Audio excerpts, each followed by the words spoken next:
एक बार पुनः सलैया साहित्य संसार यूट्यूब चैनल में आपका हार्दिक अभिनंदन है।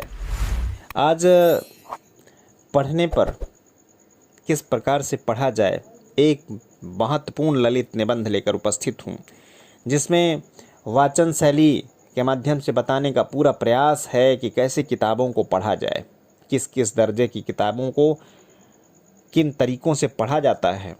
इसका बड़ा ही मार्मिक चित्रण उपस्थित। कृपया अपने से पूछिए शीर्षक से यह ललित निबंध है। महाभारत का युद्ध बहुत सा बीत चुका था, पर अभी चल रहा था। पासा निश्चित रूप से पांडवों के पक्ष में था। कौरवों के बड़े बड़े महारथी काम आ चुके थे और पांडवों का झंडा कौरवों की छावनी पर फहराने वाला ही था। युद्ध की भूमि से दूर बैठे संजय अपने योग बल से अंधे महाराजा धृतराष्ट्र को युद्ध का हाल बता रहे थे। तभी धृतराष्ट्र ने संजय से पूछा, क्या अब भी हमारी जीत हो सकती है संजय? बड़ी नाजुक परिस्थिति है। अंधा राजा कुटुंब की लड़ाई से व्यथित, फिर उसका परिवार पराजय की ओर और सर्वनाश की घड़ियां सामने, जिसमें राज्य भी नष्ट और पुत्र पौत्र भी भस्म, और यूं आज का राजा कल का भिखारी, पशु भी इस दशा में करुणा से लथपथ हो उठे। फिर सहृदय संजय क्या उत्तर दें? गप्पते वो मार नहीं सकते।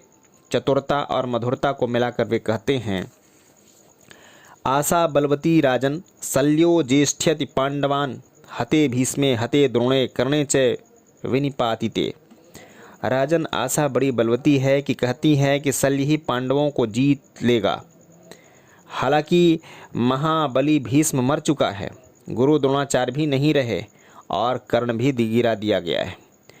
परिस्थितियों को देखकर उत्तर की अद्भुतता का हम अनुमान कर सकते हैं। संजय ने झूठ नहीं कहा और राजा को एक क्रूर धक्के से भी बचाया।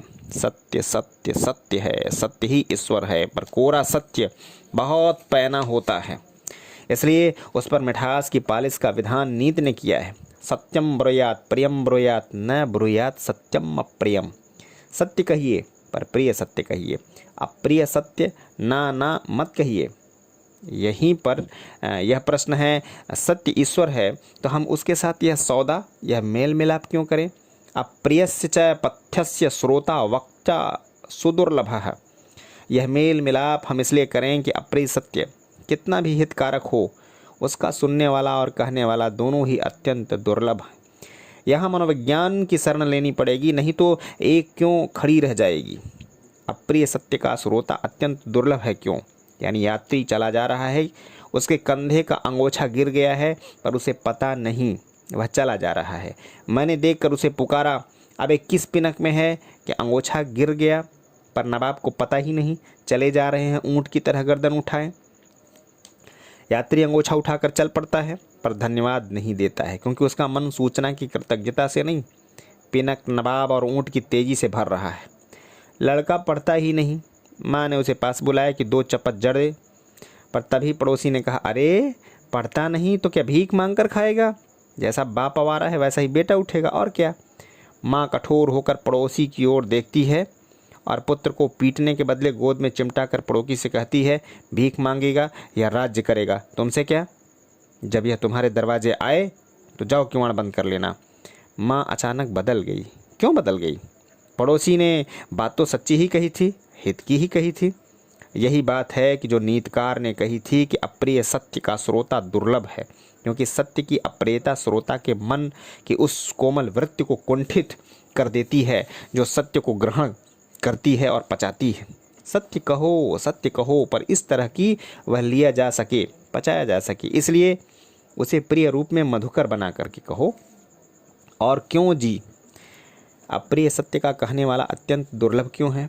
सच है कि प्रश्न पहले से ज़्यादा गहरा है। कहने वाला जब सत्य को अप्रिय रूप में कहता है तो उसके स्वर में एक कड़वाहट वाणी तक ही नहीं रुकती, भीतर मन को भी स्पर्श करती है। और जिस कहने वाले का मन कड़वा है या हित चिंता दुर्भावना से हो जाती है, क्योंकि दुर्भावना का मूल पिता है क्रोध, तो यह बात हर एक के बस की नहीं है कि कड़वी बात कहे और क्रोध से अछूता रहे। इसलिए अंतर्दृष्टा कवि ने कहा है कि अप्रिय और हितकारक सत्य का वक्ता और श्रोता दोनों दुर्लभ हैं, अत्यंत दुर्लभ। सिद्धांत यह बना कि सच कहो पर मीठे होकर, झूठ ना बोलो पर कड़वाहट से दूर रहो। कृपा कर अपने से पूछिए कि किसी की भूल आप सुधार रहे हो या उसे नया परामर्श दे रहे हो। आपका मन, आपकी वाणी और आपका लहजा कड़वा तो नहीं होता? यह कोई अद्भुत अनुभव नहीं है कि हम अपने ही घर या किसी दूसरे के मेहमान तो अब तब बाल बहाने के लिए कंघा उठाएं और पाएं कि कंघा किसी के बालों से भरा है। साफ है कि सज्जन पहले यह बाल बाह गए हैं और उसे साफ करके नहीं गए। यह कोई खास बात नहीं है, यह कभी मुझे नहीं लगा था, पर उस दिन जब मैं एक आत्मीय के घर में मेहमान था तो यूं ही यह बात मेरे लिए ख़ास बात हो गई।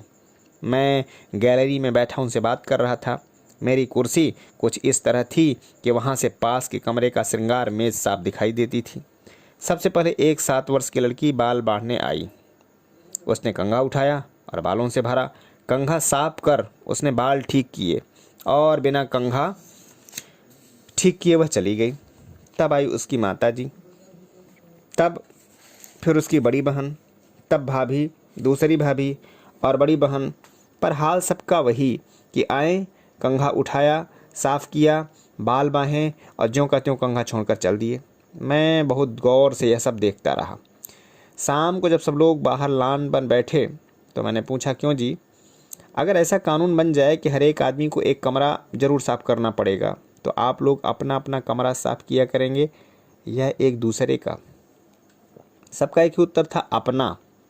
पर वे आश्चर्य में थे कि यह क्या प्रश्न यहाँ उठ गया है।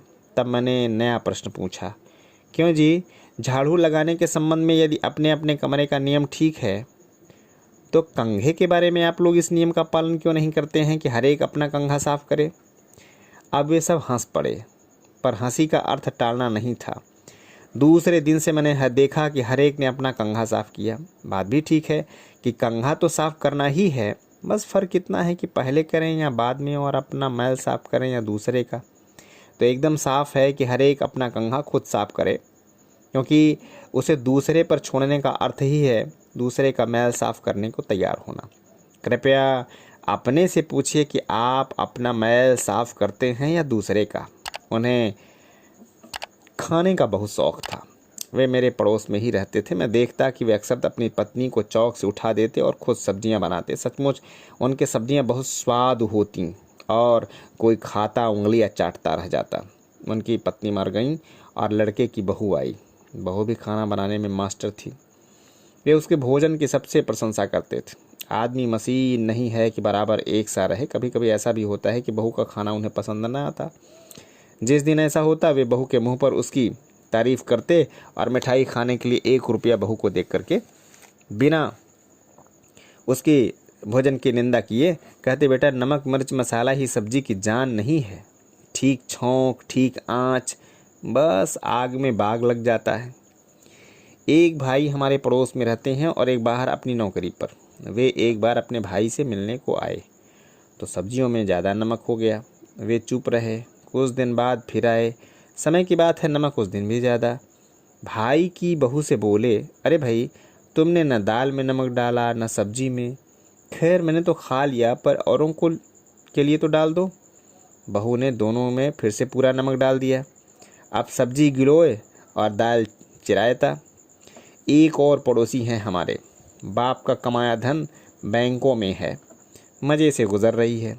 करते कुछ नहीं, चरते बहुत हैं। उस दिन खाना बैठे तो सब्जी में नमक कम और दाल में ज़्यादा। अंगूठा और उंगली से थाल का एक किनारा साध कर एक झटका और बस थाल, कटोरियों और चम्मच छन्न छूं के साथ रसोई के फर्श पर।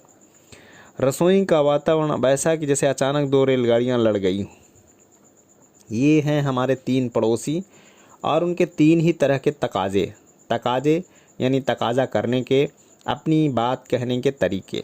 हमारा ख्याल है कि आप पहले को नंबर 1, दूसरे को नंबर 2 और तीसरे को नंबर 3 मानेंगे। पर कृपया अपने से पूछिए कि जब आपके घर में कोई बात आपके मन माफिक नहीं होती तो आप कौन सा तरीका काम में लाते हैं? लाला श्याम सुंदर लाल खाते पीते आदमी हैं। कमाना जानते हैं तो खर्चना भी। दफ्तर में हमेशा शानदार मेज़ रहती है और हर साल रंगी भी जाती है। कमरे में कलई साल में 2 बार कराते हैं और दीवारों में तस्वीरें भी जड़ी होती हैं, पर उनका कलमदान कभी साफ नहीं रहता, कभी उसमें स्याही नहीं होती तो कभी पानी नहीं होती। तो इसलिए मैं कहता हूँ कि श्याम सुंदर दास दरिद्री हैं। भाई हफीज़ सुबह उठकर चाय मिले या न मिले पर हजामत ज़रूर बनाते हैं। शौकीन आदमी है, लाख काम हो दिन में 2 बार कपड़े बदलते हैं। और इत्र के बारे में उनका ज्ञान एक रिसर्च स्कॉलर का है, किस ऋतु में कौन सा इत्र लगाना ठीक है। पर उनके नाक के बाल और उंगलियों के नाखून हमेशा बड़े रहते हैं, कभी वे उन बालों को चूंटते होते तो कभी उन नाखूनों को दांत से काटते रहते हैं। इसलिए मैं कहा करता हूँ कि भाई हाफिज़ दरिद्री हैं। सरदार ज्ञान सिंह बड़े लायक के आदमी हैं, एक बड़े कारखाने के मालिक, और ऐसा प्रबंध करते हैं कि हर साल का मुनाफा पहले साल से कुछ ज़्यादा ही होता है। ख़ास बात यह है कि अपने साथियों और मातहतों में उदार प्रसिद्ध हैं। उनका व्यवहार सभी के साथ साफ स्वच्छ है, पर वे लेटने को अपने पलंग पर जाएं या सोने को नीचे रखे पापोस पर पैर नहीं पहुँचते।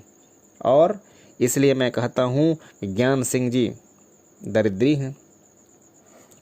दरिद्रता एक भावना है और वह बाहर की समृद्ध होते भी हमें रह सकती है। श्यामा घर के फर्श को मांच कर धोती है पर छत में जाले नहीं देखती, और बलदेव सिंह जब पान खाते हैं होंठों के बाहर आध इंच गाल भी लाल किए रहते हैं।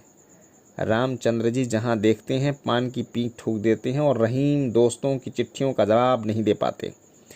मैं इन सबको दरिद्री कहता हूँ क्योंकि ये लोग एक बात को ठीक समझते हैं पर कहते नहीं। कृपया अपने से पूछिए कि आप भी तो कहीं दरिद्री नहीं हैं। कहीं बाहर से या अपने ही चौक से आकर जब मैं अपने पलंग पर बैठता हूँ तो जूता नीचे निकाल लेता हूँ, जैसा कि सभी करते हैं। इस बारे में मेरे सोच विचार की ज़रूरत है। यह कोई नहीं मानता, जैसा कि मैं भी नहीं मानता था, पर अभी कुछ दिन हुए मेरे मन में एक सोच विचार उठा। मुझे लगा कि यह जीवन का एक ज़रूरी प्रश्न है।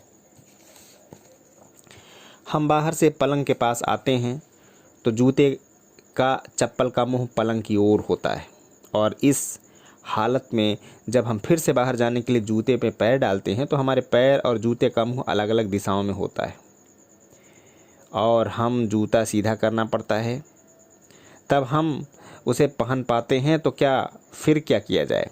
चप्पल जूता निकालने का सही रुख यह है कि हम बाहर से आकर पलंग पर नीचे पैर लटकाएं हुए बैठ जाएं और तब जूता निकालें। इससे जूतों का मुंह बाहर की तरफ रहेगा और फिर से पहनते समय वे हमें सीधे रुख में मिलेंगे। इससे एक फ़ायदा यह है कि जूता निकालने के बाद हम पैर से पैर मलकर या किसी कपड़े से पैर साफ कर सकते हैं, जिससे कपड़े गंदे ना हों। कृपया अपने से पूछिए कि आप क्या मेरे प्रयोग को पसंद कर इसकी आदत डालने को तैयार हैं। हमारे एक साथी हैं, जीवन भर कहीं न कहीं आर्य समाज के मंत्री रहे और खद्दर पहना। वायुमंडल की शुद्धि के लिए वे रोज़ हवन ही नहीं करते, देह शुद्धि के लिए साबुन की टिकिया के साथ स्नान गृह में काफ़ी गहरा संघर्ष भी करते हैं। एक दिन आर्य समाज के साप्ताहिक सत्संग में मिले। हवन यज्ञ और कीर्तन कथा के बाद हलवा प्रसाद मिला। खाकर हाथ धोए तो देखा कि हमारे वे साथी अपनी लहराती खादी की धोती से हाथ पोंछ रहे हैं। हमने समझा कि बेचारे पास रुमाल नहीं है तो अपना रुमाल बढ़ाया। बड़ी बेफिक्री से बोले, नहीं बस काम हो गया है। काम तो हो ही गया, पर हमने देखा कि उनकी चमचमाती धोती का निचला हिस्सा चिकना हो गया है। बाद में एक दिन हमने उनकी धोती उसी जगह से पीली हुई देखी और उनकी पत्नी से जाना कि घर में चाहे 100 तौलियाँ हो, पर मंत्री जी हाथ धोती से ही पहुँचते हैं। हमारे एक साथी हैं, बाप दादा की दौलत भोगते हैं और शान से जी रहे हैं। उनकी कोठी में हर बार गया तो देखा कि और तो सब ठीक है, पर दरवाज़ों के पर्दे गंदे हो रहे हैं। और ख़ास बात यह है कि हर पर्दा एक ख़ास जगह से और ख़ास ढंग से मैला हो रहा है। एक दिन हमने उनके ही घर भोजन किया तो देखा कि हमारे मित्र और उनके बच्चे पर्दों से हाथ पोंछते हैं। हमारे एक और मित्र हैं, साहित्यिक रुचि के आदमी हैं, टिप टाप करते रहते हैं। उनकी श्रीमती जी से अक्सर इस बात पर झगड़ा होता है कि श्रीमती जी पलंग की चादर को कोने से हाथ पोंछ लेती हैं, भले ही हाथ पानी से भीगे हों या छौंक के मसाले से सने हों। बहुत ही बच्चों को अपने कुर्ते से हाथ पोंछने की आदत होती है और उनके कुर्ते सदा रंगे रहते हैं। सब अलग अलग तरीके से नमूने होकर भी कि भीतर से एक ही हैं, क्योंकि सबकी जड़ में मानसिक आलस्य और प्रमाद का यह भाव है। अरे चलो अब तौलिया कहाँ देखें, जो सामने है उसी से हाथ पोंछ लिए। जो लोग धोती, पर्दे और चादर से हाथ न पोंछकर सदा तौलियों से ही हाथ पोंछते हैं, उनमें यह आलस्य और प्रमाद न हो, ऐसी बात नहीं है। घी में डूबी सब्जियां खाकर उठे और हाथ धोकर तौलिए से पोंछा है, तौलिया पीला हो गया है। साफ सुथरा तौलिया एकदम गंदा, क्योंकि हाथ की चिकनाई साबुन या मिट्टी की रगड़ाई से चाहती है। पर वही बात, अरे चलो कौन रगड़े, तौलिया ख़राब होगा, हो जाएगा। हाथ पोंछने के लिए हमेशा तौलिए अंगोछे का उपयोग कीजिए, पर हाथ पोंछने से पहले अपने हाथों को साफ करना न भूलिए, क्योंकि तौलिए का काम आपके भीगे हाथों को खुश्क करना है, गंदे हाथों को शुद्ध करना नहीं। कृपया अपने से पूछिए कि आप तौलिए का सही उपयोग करते हैं या नहीं। राधेश्याम रात दिन पढ़ता है। पुस्तक को देखते ही वह उस पर भूखे बाघ सा टूट पड़ता है। जहाँ तक बने मोल लाता है, मांग भी लेता है और दावा बैठे उड़ा लाने में भी नहीं चूकता है। यह पुस्तक में डूबा रहता है और उसकी पत्नी खाना खाने का तकाजा किए जाती है। कहता है आ रहा हूँ, तुम परसों, पर उठता नहीं। कभी कभी इस बात पर बोलचाल भी हो जाती है और पत्नी खाना ज्यों का त्यों छोड़कर तकिए में मुंह दिए जा लेटती है। रात में तो बिना पढ़े वह सो ही नहीं सकता और कई बार राह चलते समय भी पुस्तक में आंखें गड़ाए वह तगड़ी ठोकरें खा गया है। राधेश्याम एक पठनशील युवक है, पर अपनी पढ़ी हुई पुस्तकों के ज्ञान का जीवन में व्यवहार तो दूर, बातचीत में भी उसका उपयोग नहीं करता। कहता है पुस्तक सामने आई, पढ़ ली, आनंद ले लिया, अब क्या ज़रूरी है कि उसे रटे फिरूं? यह कोई गीता तो नहीं कि उसका पाठ किए पुण्य मिले। दिमाग कोई कबाड़ी की दुकान तो नहीं कि उसमें हर चीज़ भरी रह सकें। जो मिला सो ठूस लिया। रेल में, जलसों में, सिनेमा में, बाज़ार में हज़ारों आदमी मिला करते हैं। आप किसकी सूरत, नाम और पते याद रखे जाएं, वही हाल पुस्तकों का है। राधेश्याम पढ़ी हुई पुस्तकों को देखकर कुछ दिन बाद यह भी नहीं बता सकता कि यह उसमें पढ़ी है या नहीं, पर बिना पढ़े उसे चैन नहीं पड़ती। बिली मोरिया भी पठनशील है। कमीज़ फले ही फटी फले, पर पुस्तक देखकर पसंद आ जाए तो बिना खरीदे नहीं रह सकता। कई पुस्तकालयों का भी वह सदस्य है और उनसे पुस्तकें लेता रहता है। बिली मोरिया की पसंद के अपने लेखक हैं और अपने विषय। वह पुस्तक पढ़ता है और उनसे फिर नोट लेता है। नोट भी विषयवार होते हैं और वही खाते की तरह वह उन्हें इस तरह रखता है कि ज़रूरत पड़ने पर तुरंत निकाल सके। विश्वविद्यालय की बड़ी श्रेणियों के विद्यार्थी अक्सर उसके पास आते हैं और उसके नोटों का लाभ उठाते हैं। वह उन्हें इस तरलता से सबको समझा देता है कि वह उन्हें सुख भी मिलता है और सुविधा भी। बहस तो उसकी कभी रुकती ही नहीं। जब जब सभा सम्मेलनों और पत्र पत्रिकाओं में उसकी प्रशंसा होती है, उन्हें पढ़कर उसकी पत्नी कहा करती है, इन प्रशंसकों को क्या पता यहाँ पढ़ाई ही पढ़ाई है, सिखाई खाक नहीं। जो बुरी आदतें 15 साल पहले थीं वे ही अब भी हैं। आखिर ऐसे पढ़ने से क्या लाभ? रहमान की भी जान है किताबें। कोई उसकी अंगूठी मांगे तो दे दिएगा, पर किताब मांगे तो जान सूख जाएगी। सुबह उठते ही वह 2-3 घंटे पढ़ता रहता है, फिर डायरी लिखता है। वह साल भर में 1-2 ही किताबें खरीदता है और बार बार अपनी उन्हीं किताबों को पढ़ता रहता है। पहले वह पूरा शैतान था, अब फरिश्ता हो गया है। उसकी माँ, पत्नी और पड़ोसियों की राय है कि वह कहा है ये किताबें मेरी साथी हैं, मुझे बहकने से बचाती हैं। एक राधेश्याम भी हैं, बहुत पढ़ते हैं पर कुछ नहीं जानता। पढ़ना उसके लिए आदत है, व्यसन है। वह मूर्ख है, बुद्धि का फिजूल खर्च। बिली मोरिया खूब पढ़ता है और बहुत जानता है। पढ़ना उसके लिए शौक है। वह विद्वान है, ज्ञान का भंडारी, कंजूस। रहमान कम पढ़ता है और बहुत सीखता है। पढ़ना उसके लिए पढ़ना है, यह जीवन का साधक है। कृपया अपने से पूछिए कि आप राधेश्याम, बिली मोरिया और रहमान इन तीनों में से किसकी श्रेणी में हैं, और यदि पहले 2 में आप हैं तो अब तीसरी में आने का प्रयत्न आरंभ कर रहे हैं या नहीं। पाटिल बहुत होनहार युवक है। विश्वविद्यालय में उसका मान है, हमेशा फर्स्ट आते हैं। उनमें से कमी है कि सिगरेट बहुत पीते हैं। इसका उन्हें स्वास्थ्य पर बुरा प्रभाव पड़ता है। वे इसे छोड़ना चाहते हैं पर छोड़ नहीं पाते हैं। उस दिन किसी पत्र में उन्होंने पढ़ा कि सिगरेट का जहर फेफड़े को काटता है, तो निर्णय ही अब वे न पिएंगे। उन्होंने 3 दिन तक सिगरेट छुई भी नहीं, पर चौथे दिन पिकनिक में यार दोस्त लिपट गए और वे फिर सिगरेट पीने लगे। पाटिल विवाहित हैं। उस दिन कह रहे थे कि पत्नी ऐसी जिद्दी है कि मेरी कोई बात मानती ही नहीं। 100 बार कहा कि हर चीज़ कमरे में व्यवस्था से रहनी चाहिए, पर बस उसे कबाड़ी की दुकान बनाए रखती है। कई बार उससे बोलना छोड़ चुका, नाराज़ हुआ, पर वह सुनती ही नहीं। शमसुद्दीन बड़ी उम्र के आदमी हैं, खाते पीते और भले मानुस, एक बड़ी संस्था के संचालक हैं। उसका सब काम उनके हाथों में है। संस्था का काम करने में कोई दिक्कत नहीं होती, करते करते काम उन्हें रवां हो गया है। पर साल के अंत में जब हिसाब बनता है तो यह परेशानी आती है कि बहुत से वाउचर नहीं मिलते, और बहुत जगह ऐसा होता है कि बिल पर लिखा रहता है कि रकम 7 तारीख को आ गई, तो कैश बुक में वह जमा होती है 22 तारीख को। ऑडिटर इस बात पर ऐतराज़ करता है, परेशान करता है, और शमसुद्दीन पर बुरी तरह झाड़ पड़ती है। यह सब रोज़ का हिसाब रोज़ लिखने और तुरंत वाउचर न बनाने की लापरवाही का फल है। एक बार शमसुद्दीन साहब कान पकड़ते हैं, तौबा करते हैं, कस्में खाते हैं। 2-4 दिन इसका असर भी रहता है, काम ठीक चलता है, फिर इरादे हार जाते हैं, आदत जीत जाती है और वही ढर्रा चलने लगता है। शमसुद्दीन साहब का कुनबा बड़ा है, बेटे हैं, पोते हैं, बेटियां हैं, बहुएं हैं, सब तरह का सुख है, पर वे सुखी नहीं हैं। उन्हें दुख है कि कुनबे में कोई उनकी सुनता नहीं। वे चिल्लाते हैं, रूठते हैं, खाना छोड़ देते हैं, पर पतनाला वहीं पड़ा रहता है। प्रिंसिपल डेविड की उम्र 60 से कम नहीं, पर वे जवानों से अधिक फुर्तीले हैं। पहले बहुत बीमार रहते थे, पर अब बीमारी उन्हें देख करके दूर भागती है। बात यह हुई कि पहले बहुत शराब पीते थे। एक दिन किसी डॉक्टर ने कहा, या तो शराब छोड़ दो या जीने की उम्मीद। बस वे चौकन्ना हो गए और उसी दिन शराब की सब बोतलें फोड़ दी। आज तक इसके बाद उन्हें शराब नहीं पी। एक पुस्तक में उन्होंने पढ़ा कि प्रातःकाल उठकर घूमना स्वास्थ्य के लिए उपयोगी है। वे सुबह देर तक सोया करते थे।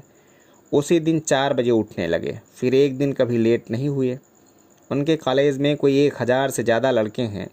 सबसे बड़ा कॉलेज नगर में उन्हीं का है और वही सर्वश्रेष्ठ हैं। दूसरे सब कॉलेजों में हड़तालें होती हैं, हल्ला मचता है, पर उनके यहाँ तो जो डेविड ने कह दिया हो गया। यह हाल है। न उनकी बात टालने की ताकत विद्यार्थियों में है, न प्रोफेसरों में। कॉलेज का वातावरण उन्हीं के चारों तरफ घूमता सा रहता है। ये 3 मनुष्यों के चित्र हैं, पर असल में ये 2 ही चित्र हैं। पाटिल और शमसुद्दीन होकर भी एक हैं। वे अपनी सब कमियों को जानते हैं, मानते हैं, उन्हें दूर करना चाहते हैं, उनके लिए निर्णय करते हैं, पर उस निर्णय पर टिक नहीं पाते हैं। डेविड अपनी कमियों को जानते हैं, मानते हैं, उन्हें दूर करना चाहते हैं और उसके लिए निर्णय करते हैं और उस निर्णय पर अटल रहते हैं।